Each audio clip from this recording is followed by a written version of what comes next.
আজকের পর্বে দেখব মিয়োনিজ ছাড়া ক্রিমি হোয়াইট সস পাস্তা কিভাবে বানাতে হয়। এটা বানাতে প্রথমেই একটা প্যান নিয়ে নিতে হবে, যেটাকে গ্যাসের আগুনে বসিয়ে দিতে হবে। তারপর তাতে বেশ খানিকটা পরিমাণ জল দিয়ে দিতে হবে।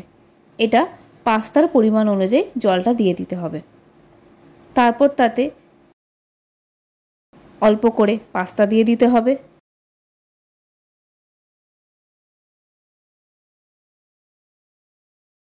তারপর গ্যাসের ফ্লেমটা হাইতে রেখে এতে অল্প কিছুটা সর্ষের তেল দিয়ে দিতে হবে, সামান্য পরিমাণ, আর কিছুটা পরিমাণ লবণ দিয়ে দিতে হবে। সর্ষের তেল দেওয়ার কারণ তাহলে পাস্তাগুলো গায়ে লেগে যাবে না, আর লবণ যাতে পাস্তার মধ্যে সুন্দরভাবে লবণটা ঢুকে। এরপর গ্যাসের ফ্লেমটা হাই রেখে পাস্তাটাকে ফুটতে দিতে হবে। পাস্তাটা ভালোভাবে ফোটা হয়ে গেলে তারপর গ্যাসের ফ্লেমটা লো টু মিডিয়ামে করে দিতে হবে। দিয়ে আবারও ভালোভাবে 7 থেকে 10 মিনিটের মতন ফুটতে দিতে হবে।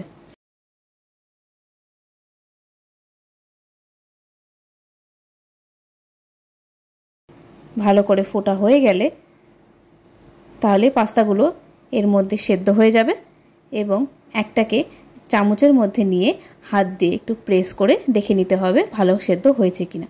হয়ে গেলে এরপর গ্যাসটা বন্ধ করে দিয়ে ওটা নামিয়ে আনতে হবে। একটা ঝুড়ি বা স্ট্রেনারের মধ্যে এটাকে ভালো করে ঝরিয়ে নিতে হবে। জলটা ভালো করে ঝরিয়ে নিয়ে এতে বেশ খানিকটা ঠান্ডা বা নর্মাল জল দিয়ে দিতে হবে, তাহলে পাস্তাগুলো একেবারেই নরম তুলতুলে হয়ে যাবে না। এরপর আরেকটা প্যানের মধ্যে বেশ কিছুটা সাদা তেল নিয়ে নিব। সাদা তেলটা ভালো করে প্যানের গায়ে লাগিয়ে দেব।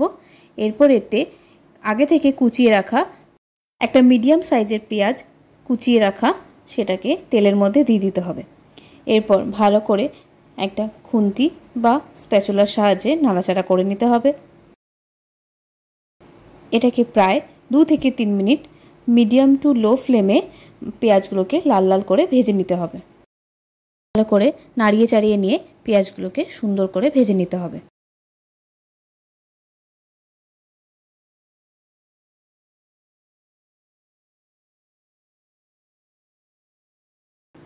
পেঁয়াজগুলো লাল লাল করে ভাজা হয়ে গেলে এরপর একটা পাত্রের মধ্যে পেঁয়াজগুলোকে তুলে নিতে হবে।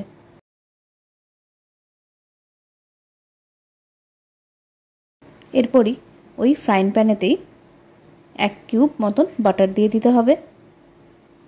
কেউ যদি আরও বেশি পরিমাণ বাটার খেতে চায় সে তার মতন করে দিয়ে নিতে পারে। তারপর এতে 1 টেবিল স্পুন ময়দা দিয়ে দেব। দিয়ে ভালো করে আবার নাড়িয়ে নেব। বাটারটার সাথে ময়দাটাকে ভালোভাবে মিশিয়ে নেব। বারে বারে নাড়িয়ে নিয়ে মিশিয়ে নিতে হবে। ভালো করে মিশিয়ে নেওয়া হয়ে গেলে সব সময় এটাকে নাড়াচাড়া করতে থাকতে হবে, তা না হলে প্যানের গায়ে লেগে যেতে পারে। ভালো করে ময়দা আর বাটারটাকে মিশিয়ে নেব।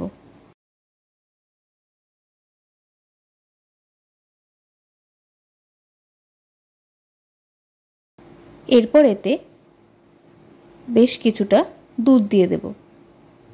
এটা পাস্তার পরিমাণ অনুযায়ী দিতে হবে। আমি প্রায় এখানে 4 হাতা মতন দুধ দিয়ে দিয়েছি। এরপর দুধটার সাথে ভালো করে ওই ময়দা আর বাটারটাকে মিশিয়ে নেব, যাতে কোনো লাম্পস না থেকে থাকে। ভালো করে করে ওইগুলোকে খুন্তি বা স্প্যাচুলার সাহায্যে মিশিয়ে নেব।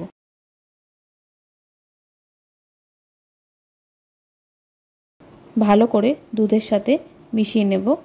এরপর এতে আরও কিছুটা দুধ দিয়ে দিলাম। আমার মনে হচ্ছিল যে দুধের পরিমাণটা কিছুটা কম হয়ে গেছে। ভালো করে মিশিয়ে নিয়ে এরপর এতে অল্প খানিকটা চিজ দিয়ে নেব।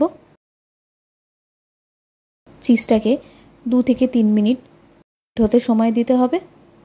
মেল্ট হয়ে গেলে ভালো করে এবার স্প্যাচুলার সাহায্যে ওটাকে মিশিয়ে নেব। ভালো করে মিশিয়ে নেব, বারবার নাড়াচাড়া করে ভালোভাবে পুরো চিজটাকে দুধের এবং ময়দার ব্যাটারটার সাথে ভালো করে মিশিয়ে নিতে হবে।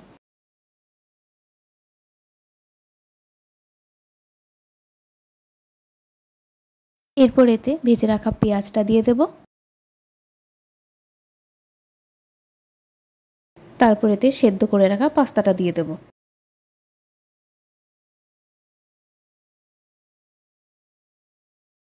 তারপর এতে একে একে chilli flakes 1 tablespoon, 1 tablespoon oregano,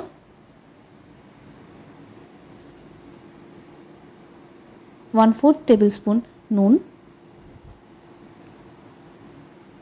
আর 1 টেবিল স্পুন গোলমরিচ গুঁড়ো। নুনটা অল্প দেওয়ার কারণ আগেই পাস্তা সেদ্ধ করার সময় নুন দেওয়া হয়েছিল, তাই জন্য এখানে অল্প করে নুন দেওয়া হলো। এরপর ভালো করে এগুলোকে মিশিয়ে নেব।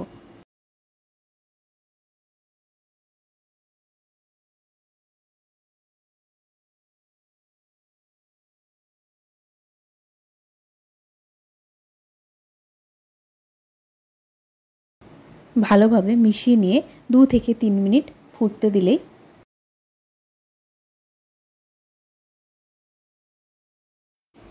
এরপর একটা পাত্রের মধ্যে গরম গরম সার্ভ করে দিলাম।